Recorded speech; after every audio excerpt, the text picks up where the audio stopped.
আসসালামু আলাইকুম। গত বছর জাপান আর ব্রাজিলের ফ্রেন্ডলি ম্যাচ হয়েছিল, ওইটাতে ব্রাজিল 3-2 গোলে হেরে গেছিল। ওই ম্যাচটাকে অনেকে দেখা যায় যে ইস্যু বানিয়ে ফেলতেছেন। এখন ওই ম্যাচটা ছিল টোটালি এক্সপ্লেনেশনের ম্যাচ। কার্লো আনচেলত্তি অনেকগুলো পরীক্ষা নিরীক্ষা ওই ম্যাচে করেছিল, এবং ওই ম্যাচে আরেকটা সবচেয়ে ব্রাজিলের যে ডিফেন্ডার ছিল ফ্যাব্রিজো ব্রুনো, ও হচ্ছে 2টা গোল দরাচলে ব্রাজিল জাপানকে দান করে দিছিল। সো ওই ম্যাচে ওই ব্রাজিল আর এই ব্রাজিল টোটালি ডিফারেন্স।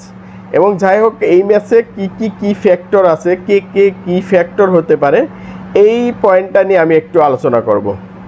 এখন প্রথমে আলোচনা করব হচ্ছে জাপান হচ্ছে দরাচলে এশিয়ার একটা পরাশক্তি, প্লাস হচ্ছে ওয়ার্ল্ডের অনেক ভালো একটা টিম। ওদের বিপক্ষে ব্রাজিল কি অ্যাডভান্টেজ পেতে পারে, এই জিনিসটা আমি তুলে ধরতেছি। একটা কি হচ্ছে, জাপানের হাইট অনেক কম।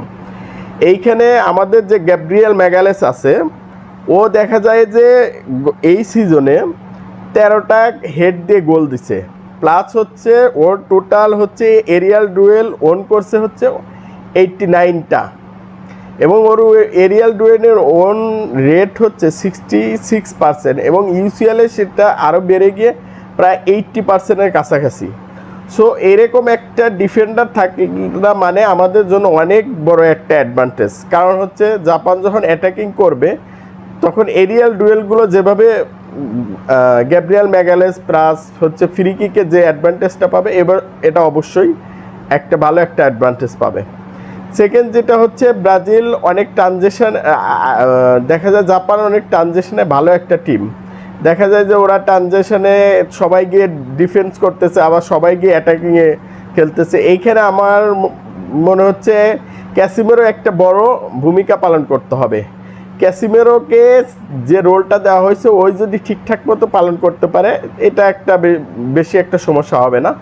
তারপর হচ্ছে অ্যাটাকিং জোনে যদি ভিনিসিয়াসকে নিয়ে বলি, ভিনিসিয়াস হচ্ছে এই মুহূর্তে ধরাচড়া 1v1 সিচুয়েশনের ক্ষেত্রে বিশ্বের অন্যতম সেরা উইঙ্গার।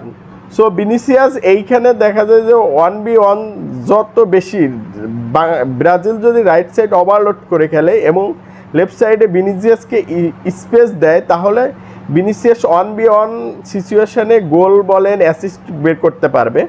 সো এই 3টা অ্যাডভান্টেজ ব্রাজিল হচ্ছে জাপানের বিপক্ষে পাবে। এর বাইরে আরও কি অ্যাডভান্টেজ পেতে পারে সেসব নিয়ে আলোচনা করব। Thank you.